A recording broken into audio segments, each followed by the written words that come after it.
Okay, hello everybody, and welcome to today's event on the networking channel. We're going to have an event today on how to be successful when you are starting a new career as a researcher. And we have four people here who are not only incredibly successful at early career research, but are also young enough where they remember clearly what it is like and can give us useful advice on the topic. We have Dr. Ranysha Ware, who is a postdoctoral fellow at Carnegie Mellon University. She is passionate about effective and inclusive teaching. She was previously a PhD student at CMU, advised by Justine Cherry and Srinivasan Seshan. In fall 2025, she's going to join Swarthmore College as an assistant professor. Her thesis work made fundamental contributions to understanding and evaluation of modern congestion control algorithms. She has received numerous awards, including the IRTF Applied Networking Research Prize, Facebook Emerging Scholars Award, and the National GEM Consortium PhD Fellowship. We're also lucky to have Erick Semindu, who is a research engineer at Carnegie Mellon University, Africa, specializing in cybersecurity and internet measurement. He holds a Master's of Science in Information Technology with a cybersecurity concentration from CMU Africa and a Bachelor of Science in Computer Science from Roha Catholic University. In his current role, Erick works with Scilab Africa on projects that enhance cybersecurity education and develop low-cost mobile internet measurement infrastructures. We also have Bernard Lamptey, research associate with Upanzi Network at CMU Africa, where he leads development of the Upanzi Programs Management System. He previously served with the Education Collaborative and at Colm Enterprise Solutions in Eastern Region, Ghana, and held teaching positions at CMU Africa. He received his graduate degree from CMU Africa and his undergraduate at University of Ghana.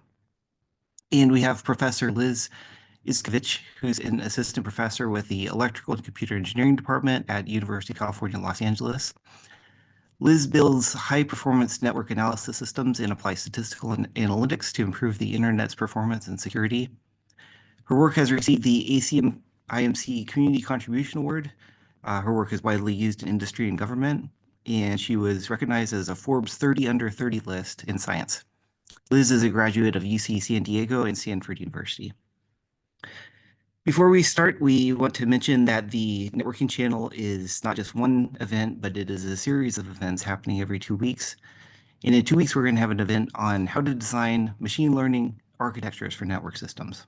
All our events are open to the community and free of charge, so we hope you'll join us. And with that, we're going to start the event for today. We're planning to make this a really informal discussion. So to try and make it interactive, we hope you'll join us and help us out by asking questions. There's a Q&A feature at the bottom of your screen. If you'd like, you can also enable closed captions if that's helpful for you to see what is being said transcribed as text on your screen. And there's an option there to see our spoken words in other languages as well. So with that, we're going to start. And we're going to kind of talk through a series of questions that we had.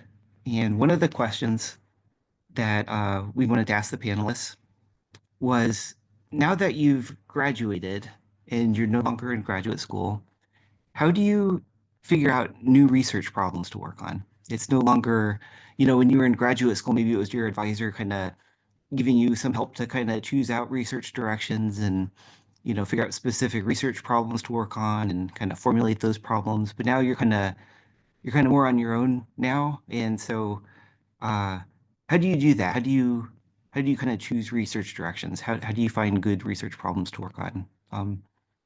Can we does anybody have any thoughts on that?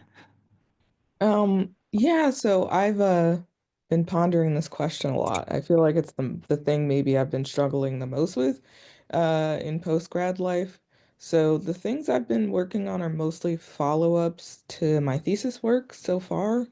But in trying to think about what to work on next, I've been sort of working with collaborators on like what are they interested in, if that makes sense. Because I think collaboration is going to be really important going forward. Um, and yeah, just trying to, do literature review and kind of see what there are interesting things out there that I might be able to work on. Um, yeah, that's my not so great answer, but I feel like I'm trying to figure that out. Is the sum? extension of thesis work, I think, is definitely also true for me. And I think some other ways also for identifying research directions, some of them have been identified by students that I work with. So either like I have a PhD student or a master student, and they're interested in trying out this thing. And so I'm like, okay, let's do it. It's still broadly, let's say, relevant to security or networking, but may not be at all related to what I've done in the past. So that's been fun. And another kind of framework that has been guiding me for choosing research questions is applying for industry grant proposals. So a lot of times with these industry grant proposals, they have these kind of topics of interest that they want your proposal to fit in order to get like a chunk of money that's not necessarily as big as like a federal grant proposal, but still very useful. And usually these proposals are like 3 pages long. And so it's very low effort to just choose one of those topics, try to, write something up, submit it. And that kind of is also a great way to just force yourself to think about a particular new direction, and put together some work. And then, who knows whether or not you actually end up pursuing it. So yeah, that's been kind of another avenue of mine more recently. Thank you. So for me, usually it comes from the domain I'm working in. So for instance, I'm working in digital ID. So I'm just looking at ways to come up with other topics that revolve around digital ID. So for instance, I look at other aspects of digital ID, which for looking at verifiable credentials, which is also another form of ID. So I just look at a broad spectrum. I look at the sector I'm working in, and then I just try as much as possible to come up with topics or areas around that contribute to their existing work.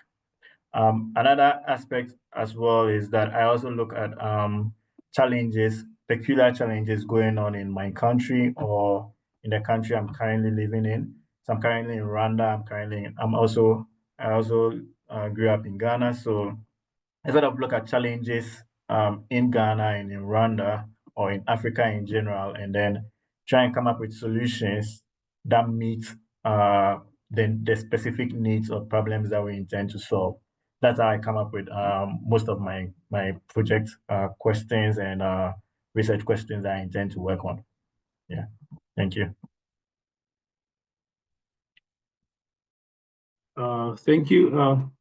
If I will take a small peek on the question, my answer will not be very different, but it will resonate with most of the other speakers on what they said. But this is, to me, research direction is just the problem that interests you. And my first place to look at is the environment that I'm in.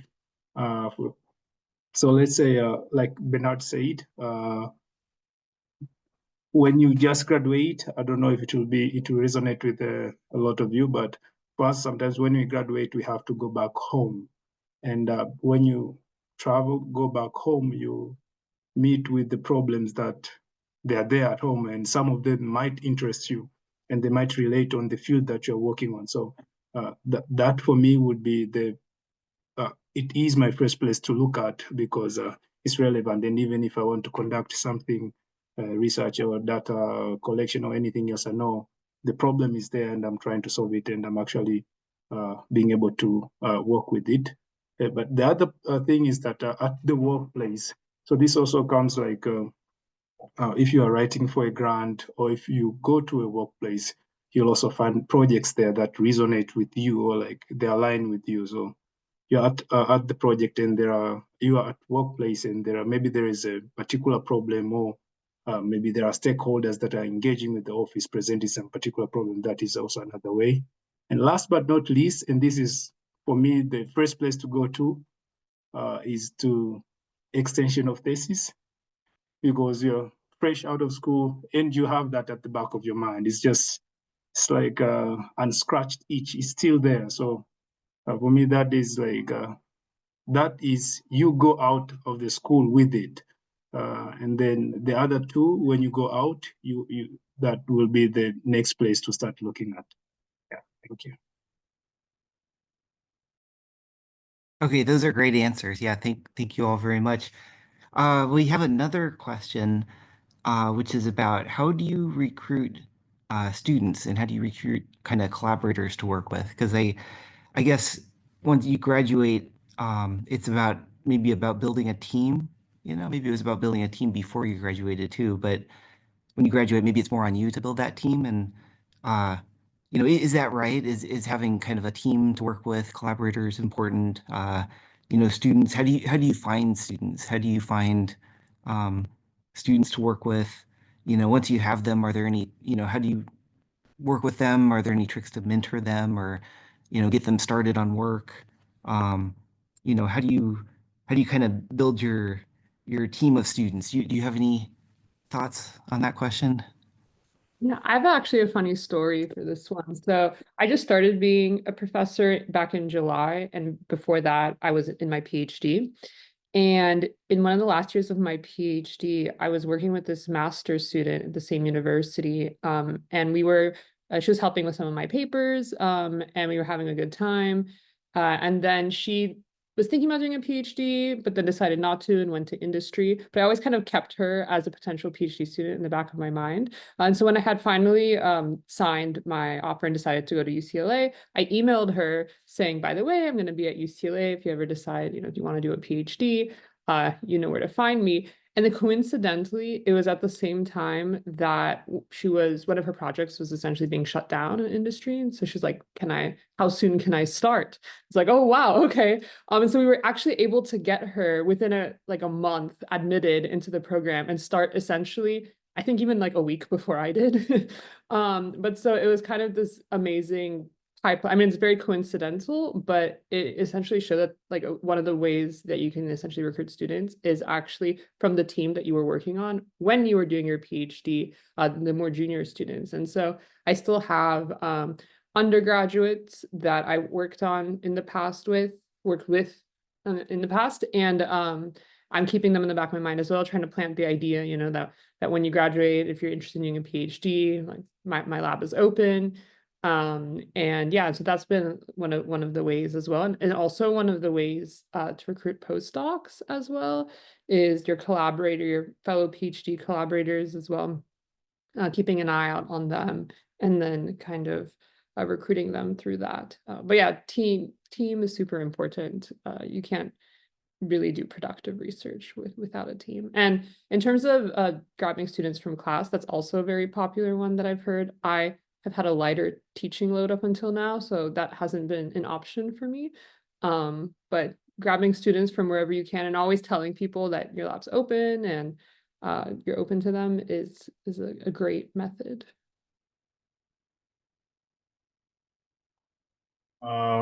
So for me, one of the ways in which I tend to recruit teammates or other students has to do with going through their resumes. So we kind of have a hiring process whereby we hire students for internships to join your particular project. So in the sector of ID or software development, you kind of have to go through CVs which have been submitted by students in that area. You're also looking at the number of projects they've worked on and how best they'll be able to fit the current design that you're currently building. So that's one of the major ways for me. So right from there, if they are able to impress during the internship process, we just recruit them into a full-time role, and then they help with the research and then the development process as well. So for every project, that's what we do. And also, we usually have some students volunteering. So almost every month we have a project. So we just talk about projects to the entire CMU Africa campus. So we talk about the project, we talk about what we are doing, how far we've gotten to, and then we get some interest from student volunteers who decide to join the project. They show some form of enthusiasm. And then if they're able to attend meetings about 2 or 3 times and they're able to catch up, you realize that they are doing marvelously well in whatever project that you're undertaking, they sort of go on top of the recruitment process.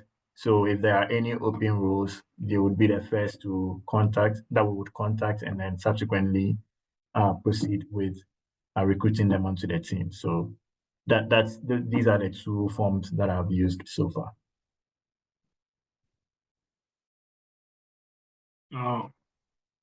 On my end, I think if you get privileged and you get a class to teach, that will be the best way to go, because you get actually to spend a lot of time with the person, and you actually get to know them, their work habit and everything else, and you will see them if they're compatible and you can work with them. But for me, and as Bernard was saying, we don't have that privilege. We don't have the classes. We just work on research. So my other way, apart from what Bernard said, that is like the official way of other people outside our work to get involved with the research.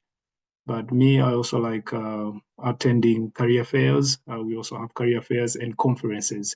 So here we get to announce what we do, and we get at least to get the first interaction with the people who are interested on the project. And then from that on, we can now, as Bernard said, go through, like, see what they've worked on, or sometimes they volunteer, and then we actually get to start working on. So I think if you do not have the privilege of like having the students or the people to work with presented at you, or right there for you, like at classes, maybe you can start joining career fairs or even conferences. When you work and you go to the conference, I believe like that is also one among the best place to, you could pick sharp minds.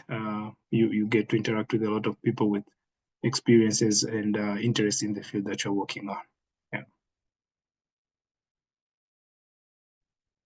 Yeah, for me, it's mostly continuing things from my thesis work. So folks I was working with while I was a PhD student. Um, so a more junior PhD student as well as a master's student. Um, I'd say like one important thing is to be open to working with like undergraduates and master students aside from just PhD students. Um, but yeah, I think I've been a bit lucky in that at TMU it's not hard to find students to work with. As I transition to being at a liberal arts college, that's certainly will be different. But for now, I've been lucky that, I have students emailing me asking to work on projects with me. So Okay, that's great. Yeah, that's wonderful. Let's see. It looks like we have another question on what it's like after you graduate from school. Like, what is it like having an early career? Is it fun? Was it worth going through the struggles of a master's degree or PhD degree? Um, are you having fun? How is it fun? Do you all have any thoughts on that sort of thing? Yeah, I think it was fun. Actually, it still is. Given let me just say the difficulty during especially my very first semester in graduate school. It was a bit tense coming from a different country and then coming to Rwanda to study. Was kind of hectic dealing with stress, finding a house to settle in, and all that.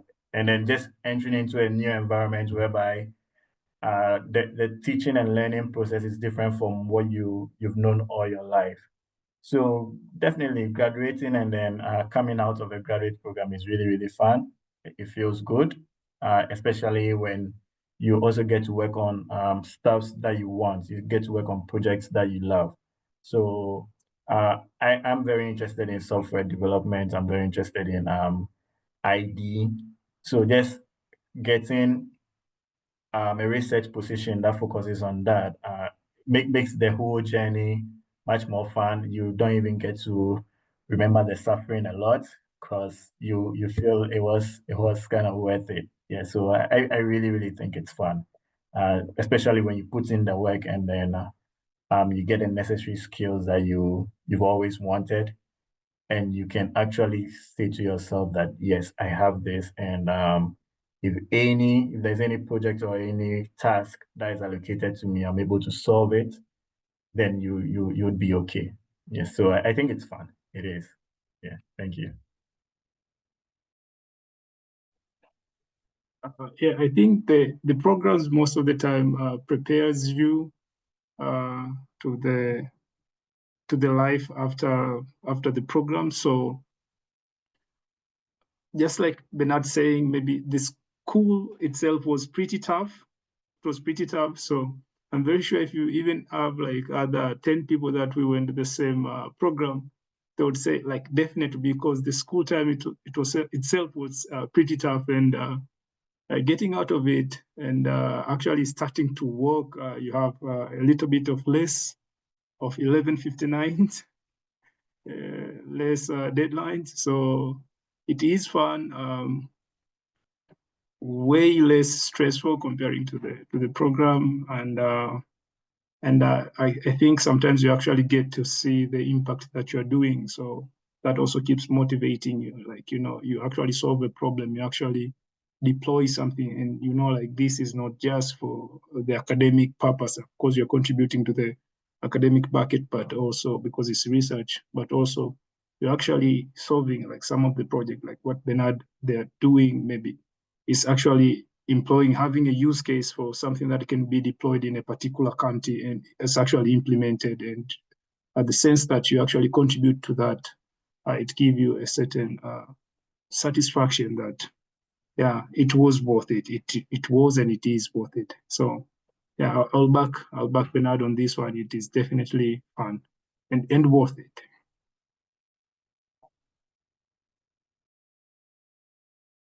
Yeah, it's much better.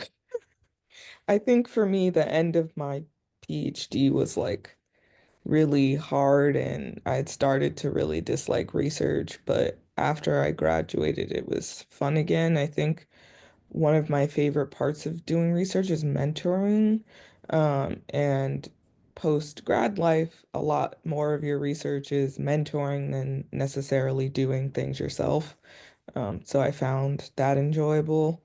And there's, at least for me, because currently my role is a teaching postdoc, there's not as much pressure to need to publish. So it was more fun again. So I think going forward, I hope I can sort of keep the joy in research going and not get too bogged down in the pressure to publish, but we will see how that goes. But yeah, I think post grad life is for me much more enjoyable than the last bit of my PhD was. Yeah, for me, it's been very exciting. It's fun to finally like be an adult. You're finally a professor. I think one of the fun things has been like actually building the lab. You kind of don't, we always say, when you start, you have to go and build a lab, but you don't really, I think, feel it until you start doing it and you're given an empty room. And then it's like, okay, here's the, and then you need to fill in, buy desks and chairs for the students, and then buy servers for your lab. And so you're really given, I mean, and this isn't true about every institution, but at some institutions, you're given a completely blank slate. And so that really lets you, kind of do things however you want. And so there's definitely kind of this exciting factor to being able to customize it to however you want. You now get to choose how often do you run lab meetings? Do you require them? How often do you want to meet with your students? You're totally setting your own schedule and your own pace, and you're designing your own courses. And so there's just a lot of freedom and independence, and it can definitely be very time consuming. But also there is a fun aspect to that, especially when it's fresh and you kind of are making all the decisions at the beginning. So yeah. Okay, that's great. That's great. Let's see. So we have some audience questions around uh, making connections with people. So there's a question around what role does kind of communication play for your work and your success? Like, do you find it important to talk with other people? Going to conferences and things like that. There's another question around making connections if you can't attend conferences, maybe if you have limited funding. Um, so there's kind of some questions around how do is it kind of important to build a network of sorts or kind of build connections with other researchers? Um, there's a question on kind of mentoring as well. Is it important for you yourselves to have mentors? Or is that kind of over once you graduate? Do you need advice yourselves still, or so there's kind of a few questions around that space. Do you all have any thoughts along those lines? Which one should we take first? The first one, can you repeat it? The first one, it was about making connection, Oh, communication. sure. Yeah, sorry about that. Yeah, communications, do you feel it's important to communicate with other researchers or strike up any sort of kind of working relationships or mentoring relationships? Do you yourself need mentoring? Kind of stuff like that, I guess.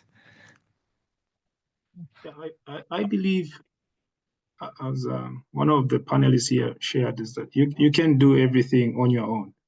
You definitely can't. So that is something that we cannot go around. We must communicate, and to me, the best place, if you do not have uh, the closest pool of people around you, yeah, uh, which I believe like most of us have, maybe your colleagues, others, if you're still at university, other students.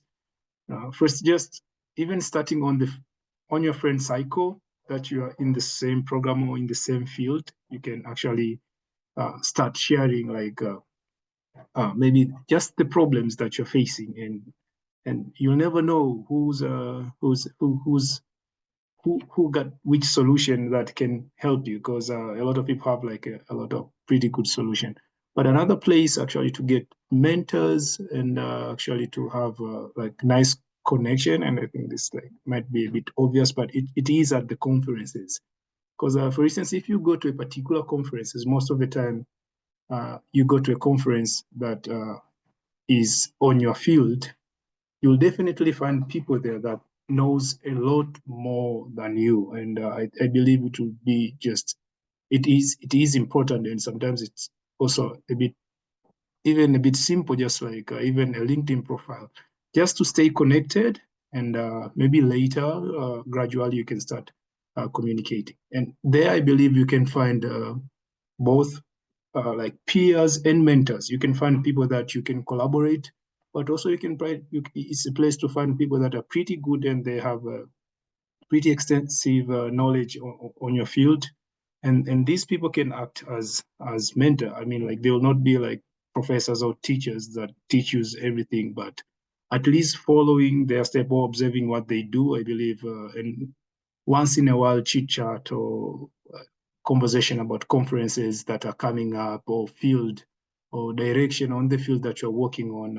I believe that they will be able to help that.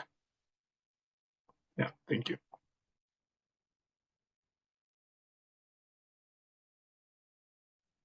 Okay, this is like multiple questions in one.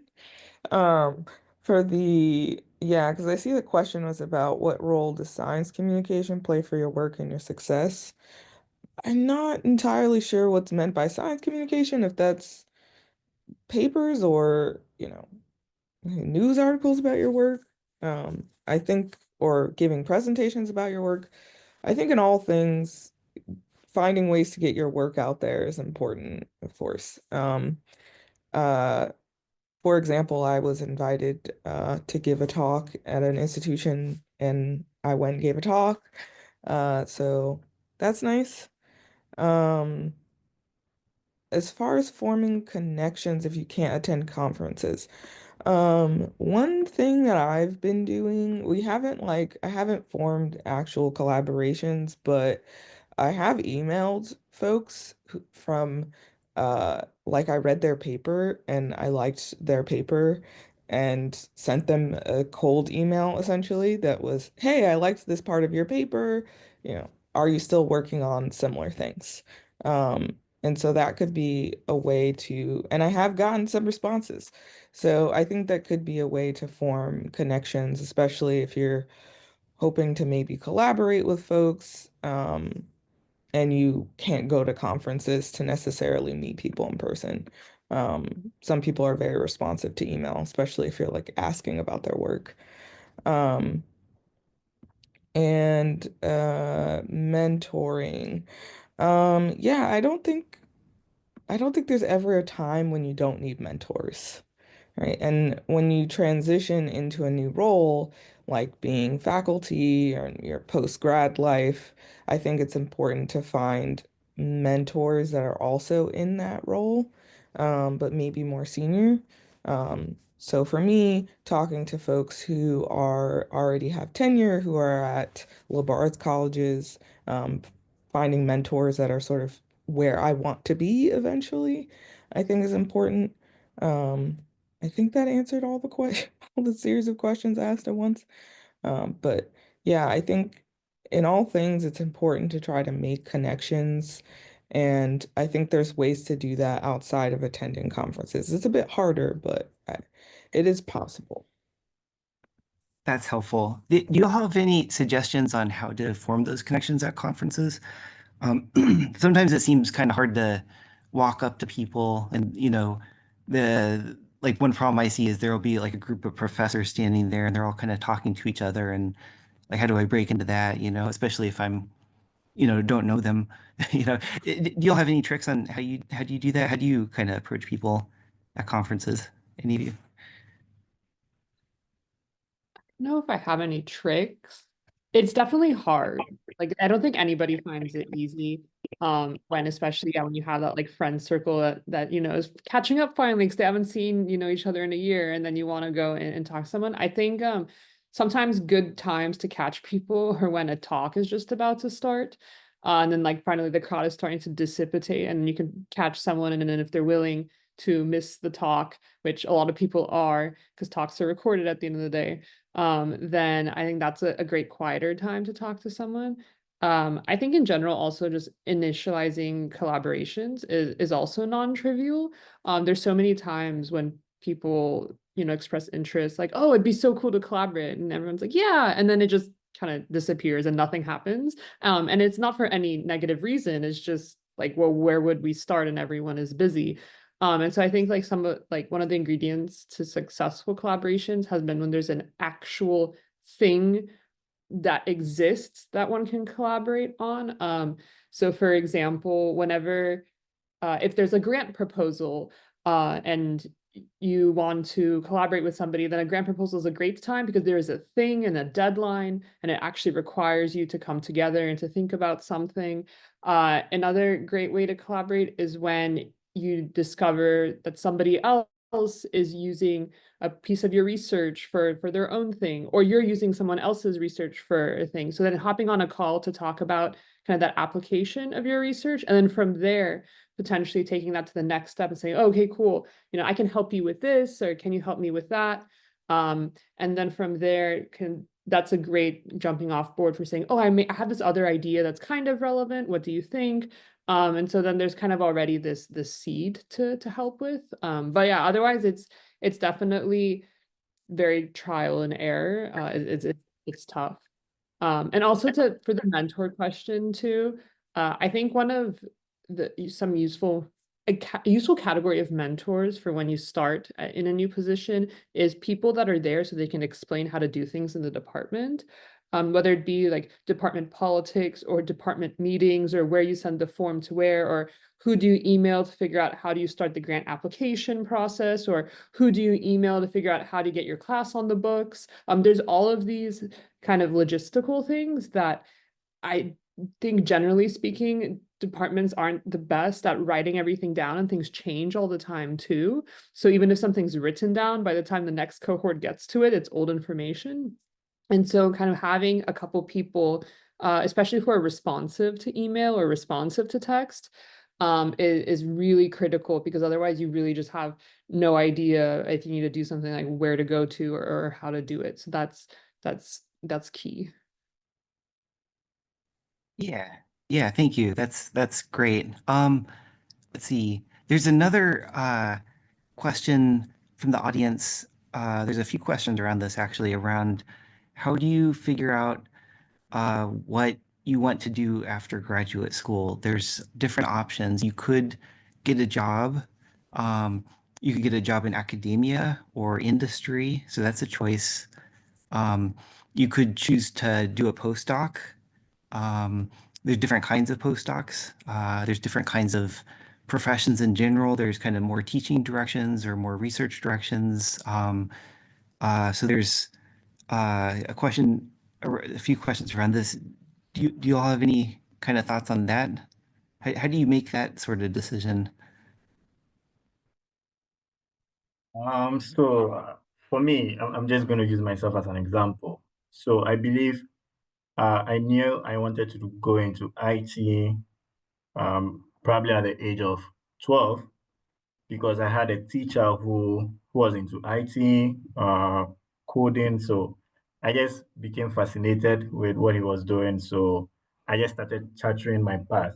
But then for others, I know it could be difficult, because even during undergraduate studies, you might even not still not know, or not still be kind of very sure which area you would want to go. But then I believe graduate school actually shapes your path. So when you get into graduate school and then you start taking certain courses, you would realize that naturally you are gravitating towards certain courses or certain programs much more than others. And I think right then you should be able to figure out what you really want to do immediately you get into graduate school. So, for instance, you go into IT. IT is very broad, but then when you go into graduate school, you would know whether you want to go into cybersecurity, whether to go into software development, networking, whatever field you want to go. So I believe graduate school sort of shapes you. And also on the bit of communication, I would like to touch on that for a bit. So I think if you are unable to attend conferences, one of the ways to sort of get people, meet people, and then form some sort of connection is for you to attend some speaking programs which are organized by clubs and then the schools themselves.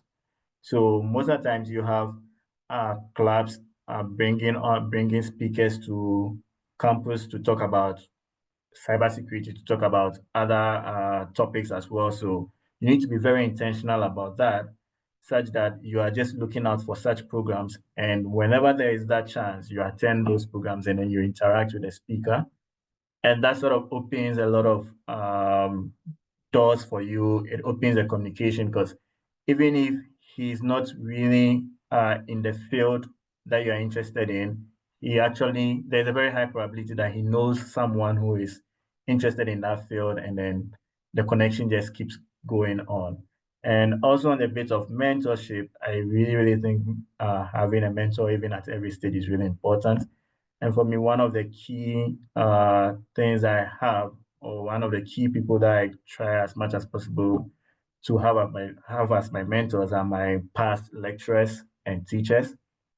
And because I want to go into the field in which they are currently teaching, they are sort of the first, I believe they are the first line of contact.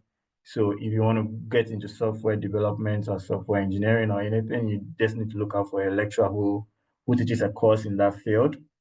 There's a very high probability that they've been in the field, they've worked, they've been there, they have some experience, so they're able to mentor you as to how to go about your work there. So yeah, that's it for me. On my end, first of all, sorry, maybe I'll be dragging everyone else behind, but there's something that I wanted to say about the previous question on connections. I just wanted to touch on the connection that we currently have. They're also very valuable and they can be used to make other connections. So if the professors or the people we worked with at the previously or we're currently working in, those they can recommend, and actually when they do, it's easier and it actually sticks most of the time. Yeah, but regarding on deciding what to do after graduating, I believe that the graduate programs equip us with most of the skills. You get a little bit of teaching, so you can actually instruct, and you actually get to know like I can actually do this for a living, or I hate it when people raise their hands.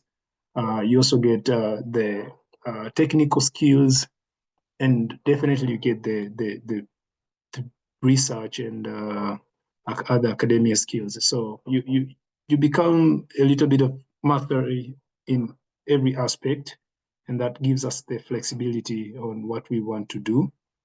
But how do you decide which way you want to? What do you want to do? Like, how do you decide? So there is what you want, and sometimes there is what is available. So maybe I really wanted to work at the industry. I love teaching, I love research, but I did not get any current role on those other two. Maybe industry as to get like more technical skill. I mean, like experience, and I did not get definitely a class, but there is something that is interesting to me, and it's just on research, and I can definitely work on it. I know I definitely gain more knowledge and other skills. So to me, I would say maybe other speakers, other panelists will speak more on how to get what you want. But I just want to touch on like we should also be open to what is available.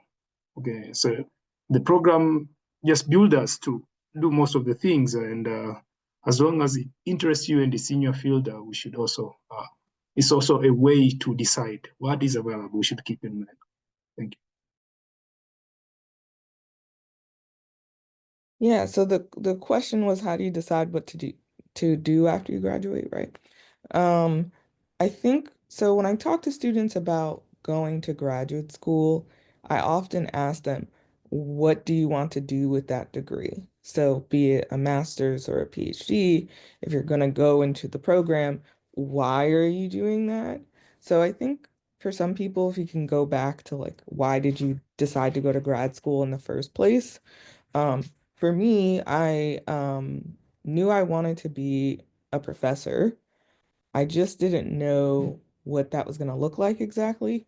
And so one thing you could think about is, trying different things. So, like doing an internship in industry while you're a student to sort of see if that's the kind of role you'd want to be in after you graduate. For me, I took more, sorry. Yeah, Dad. I'm in a meeting. Sorry. Um, I'm at my parents, sorry. Um, I lost my train of thought. This is recorded. Okay. Um, I was trying to decide if I wanted to be in a more teaching focused role or run my own lab, and so I took opportunities to teach classes. I took opportunities to mentor students in research so that I could sort of figure out what of those possibilities I enjoyed the most. So I think that helped me figure out what I want to do. So if you can take opportunities to try things, can help you decide like what exactly you want to do post PhD. I think with regards to this academia versus industry question, so I'll kind of touch on that. I clearly chose academia because I'm a professor, but I didn't not choose industry because I actually work as a research scientist in a security company on the side, and I also collaborate heavily with industry. And so I think that's kind of a pathway that is not available for everyone and may not interest everyone, but is one that's definitely, I think, not spoken about as often, where you can kind of do both. That's kind of the cool thing about being in academia, is you have the freedom to do kind of as much as whatever you want, you know, asterisk. But and so a part of that is actually like you can consult on the side, and you can work with companies who will give you funding and data and some of their team members sometimes, and then you know, provide the student, and then you can sit in and work on research problems that are impactful to that company and hopefully beyond that company, and also kind of get your foot in industry and make impact there, while at the same time be writing papers and working on your own research. And then the day that you decide, okay, you know, you don't want to work on this problem or with this company anymore, then you kind of, you know, can close that, hopefully still publish something, and then move on to your next area of interest. So you can definitely balance kind of both, and also some faculty do this by creating their own startup. So they graduate a PhD student and then kind of co-found something, and then that's what they're doing on the side. But that's not, you know, you don't necessarily need to do a startup. You can go work with, you know, I like work with Netflix very closely. And so there's definitely this way to toe the line where you kind of don't immediately have to choose one or the other. And so that's been also a great approach for also finding research problems as well. Yeah, thank you. Those are some super insightful points. There's a few audience questions around how do you prepare for your future career? So are there things you can do during your PhD or master's to prepare yourselves for your future career, or even your undergraduate during your undergraduate years? Are there things you can do to prepare, you know, to prepare for your current position? You know, are there certain metrics you should be thinking about? Should you be kind of sitting there thinking, oh, I need this many papers? You know, how many papers do you need? A certain number of like international visits, you know, or a certain number of grant proposals you need. You know, how should you be focusing your time when you're before you graduate to prepare yourselves for a good future career? Can you all answer that?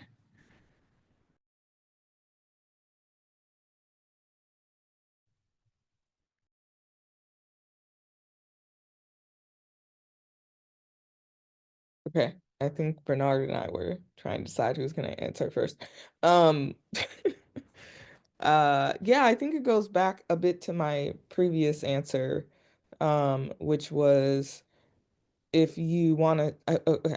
One thing that I think is important to set yourself up for success in whatever you do next is connections, right? Like having mentors, having people that know you in your field is really important.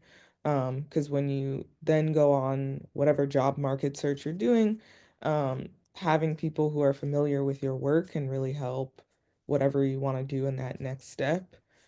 As far as metrics, one of my advisors once said everybody needs a SIGCOM paper, which I feel like if you wanted to set a metric, maybe that's it.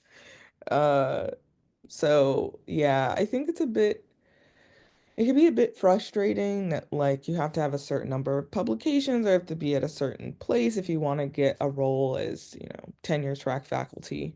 Um, but unfortunately that's kind of the way it goes. Um, but yeah, I think that answered the question. I can quickly jump in. It's in the, I think the who you know part is very, very key, because that's essentially who's going to be opening doors to you, no matter if you're essentially finding a position in industry or in academia. And in academia, that usually translates into letter writers. So kind of having letter writers that are well known in the community and who know you really well, they're the ones that are going to be advocating for you, finding their other faculty friends in other departments, and essentially helping spread the word about your research. But you also do need, yeah, publications to prove that, you know, when you arrive, you can also publish. For me, my perspective would be being intentional about what you want, because I believe that right from the start, if if you're very sure of where to go to, either you want to do PhD or you want to go into industry, you just need to be very intentional. You need to try and get the skills. Just make sure you are looking at the entity or the company you want to work in, and then work towards that. Because if you want to work in a certain company, they do have certain culture. They also have certain skill sets that they require. So for me, first and foremost, I believe you really, really need to be very intentional of what you want, about what you want, and then work towards that. And just as Liz also said, the connections are really, really important, because most of the times they really, really come in handy. They're so easy to open certain doors for you.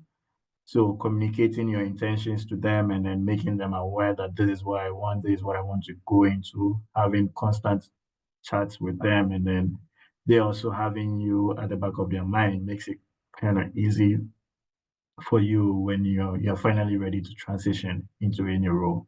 Yes. So being intentional and then also keeping the connections are really, really important. On my end, I have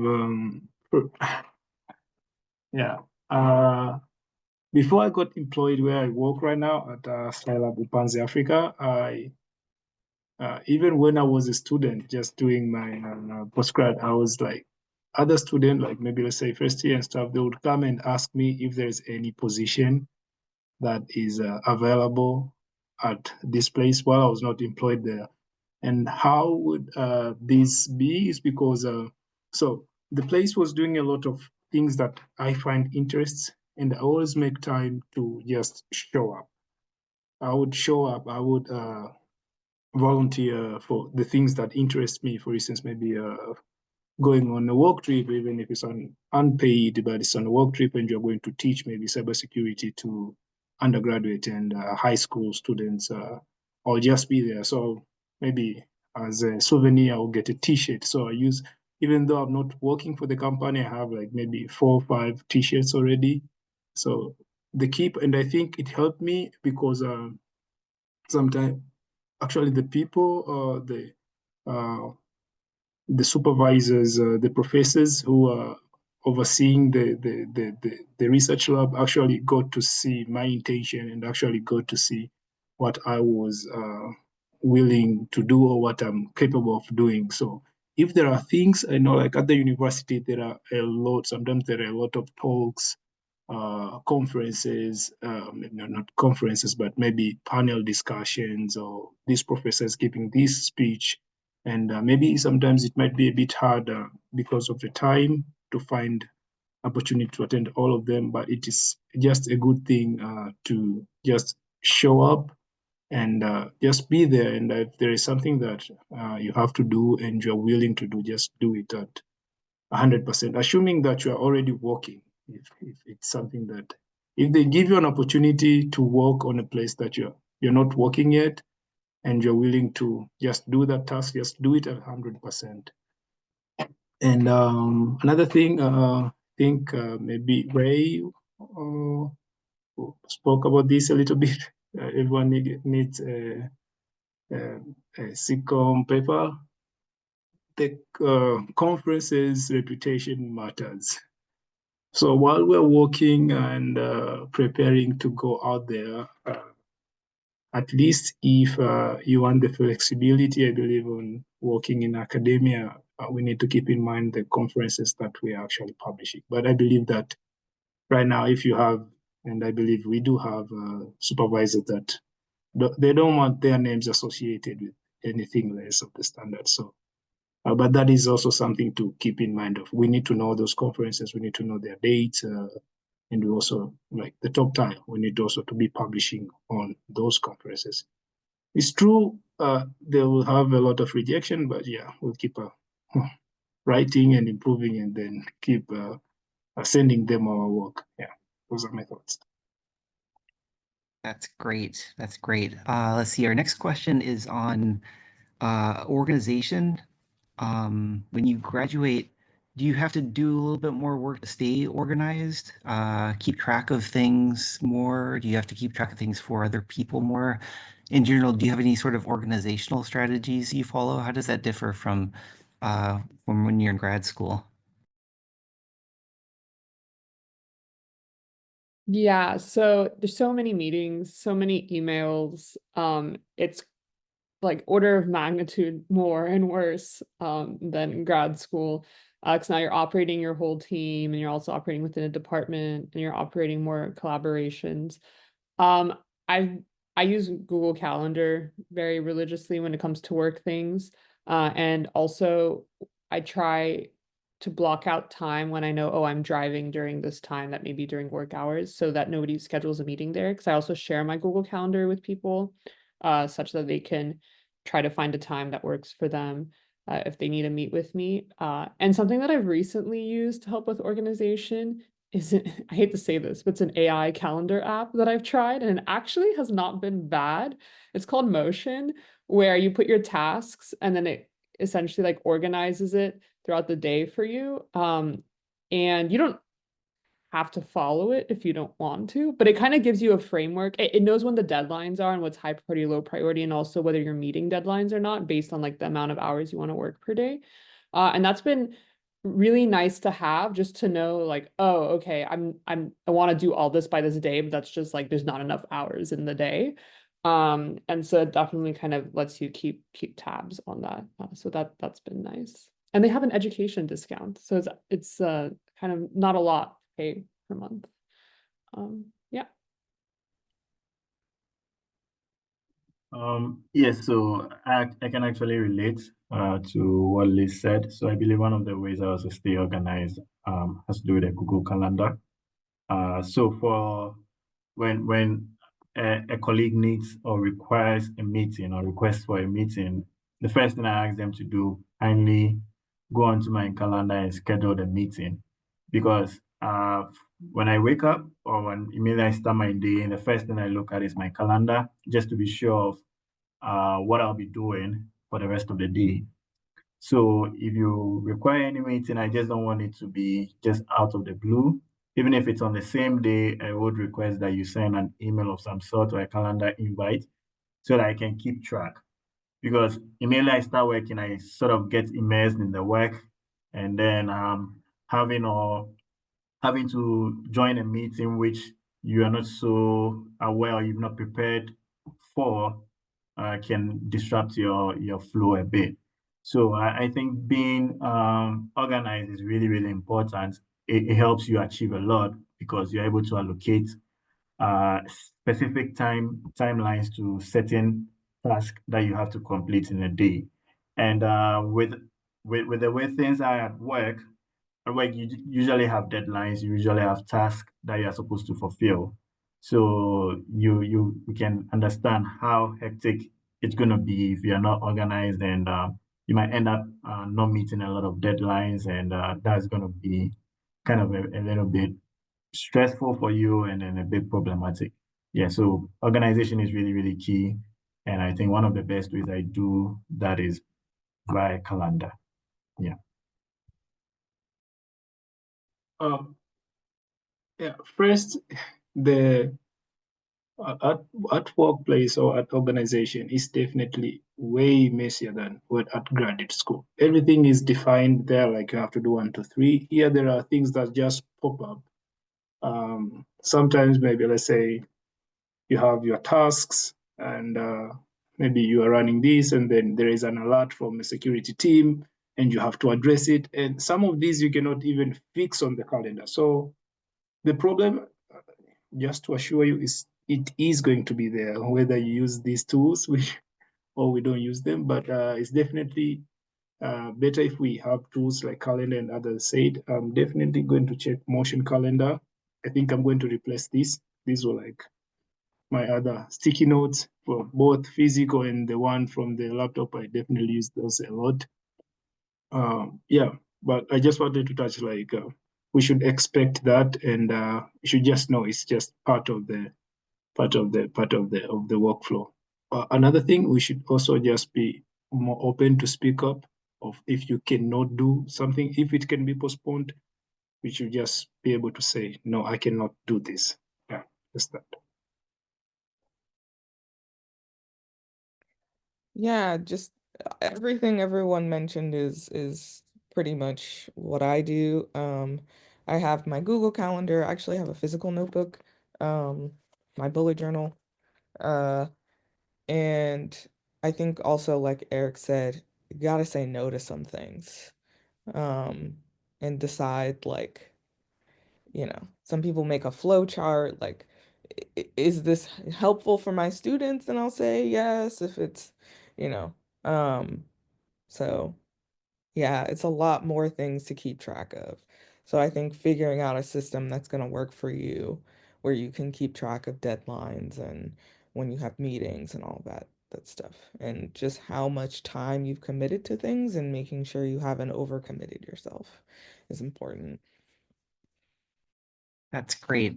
Okay, let's see. Last question is, do you all have any kind of final advice you'd like to mention to students? Any advice to students or young researchers on how to be successful? What I would say is to be successful in research, first and foremost, you really, really need to know which field you want to go into. I think it makes things a lot bit easier. Sometimes you can just, I remember my very first project I worked on, I had no idea about the project, but then as time went on, I was able to catch up and actually was able to have a paper published on that very project. But then I also found myself in other projects where I practically love, and it was very, very easy because of experience gained from other projects as well. So I would say that if you have the opportunity and you have the chance to choose your project, you should go for a project that you are very, very interested in and you believe you'll be able to make an impact.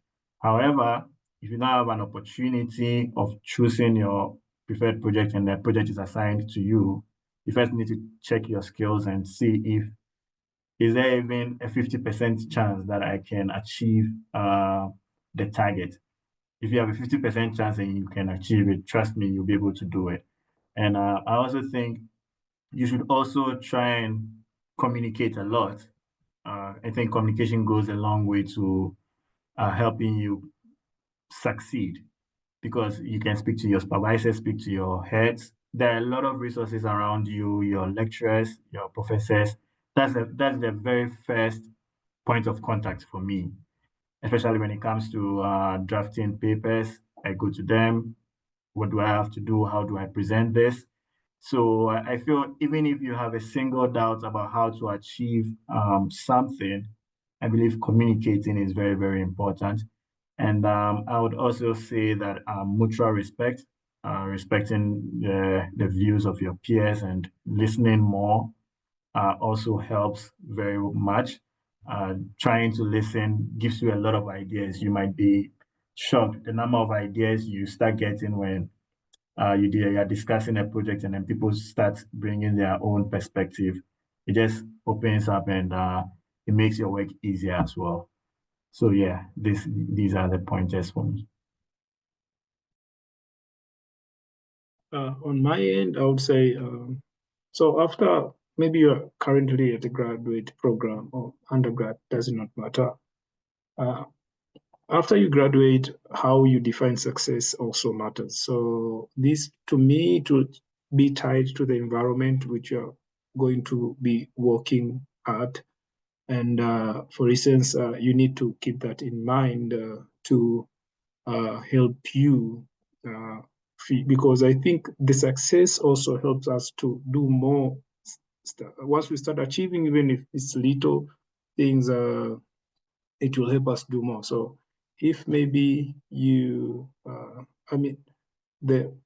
where we decide to work, how they define success or their mission must align with what you want or on how you define success or on your mission. So maybe you're working as on an institution, and for them, their success maybe is to have an actual impact. Let's say if it's product, having the product deployed, but you define success as maybe by the number of people that references you. So you see, you might do a lot of things, but you don't have a lot of publication, and you might feel like. So I'll just my advice would be just if possible, or while we are pursuing the place we work, it's also best to all the supervisors that we work under, it's best to see at least their definition of success or what they want at their offices, organization align with what we want, because it will help us as a guideline to actually go towards the success. And that's for me.